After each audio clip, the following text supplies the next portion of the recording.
Hello everyone.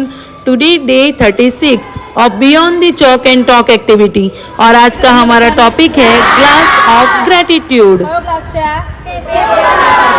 કેવો colour છે એનો? વ્હાઈટ, સફેદ છે ને, એકદમ સફેદ, બધી બાજુથી, અંદરથી, આગળથી, પાછળથી. ઓકે, હવે આ બ્લેક માર્કરથી આપણે એના પર કરી દઈએ છીએ એક નાનું શું ડોટ, નાનું શું એક ટપકું. ઓકે, ડોટ કર્યું એના પર. ઓકે, હવે શું દેખાય છે બધાને?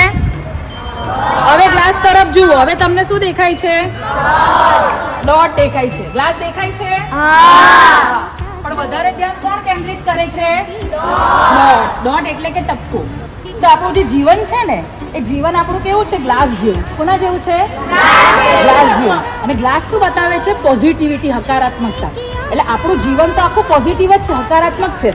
પણ આવું નાનું ટપકું, કોઈની કોઈ ખરાબ કોમેન્ટ્સ આપણા વિશેની, કોઈ નેગેટિવ વાત, એના પર આપણે એટલું બધું ફોકસ કરી લઈએ છીએ કે આપણામાં રહેલી બધી પોઝિટિવિટી આપણે ગુમાવી દઈએ છીએ. જેમ અત્યારે તમને વ્હાઈટ ગ્લાસ દેખાતો હતો, પણ એક નાનું ટપકું કર્યું તો તમને શું દેખાયું? ફક્ત નાનો ટપકું, નાનો ડોટ.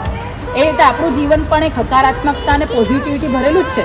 એટલે કોઈ પણ આપણા વિશે નેગેટિવ બોલે છે, નેગેટિવ કમેન્ટ કરે છે, આપણે એના પર ફોકસ કરવાનો નથી. આપણામાં રહેલી જે પોઝિટિવિટી છે, હકારાત્મકતા છે, એને લઈને આપણે આપણા ધ્યેય માટે સતત પ્રયત્નશીલ રહેવું જોઈએ.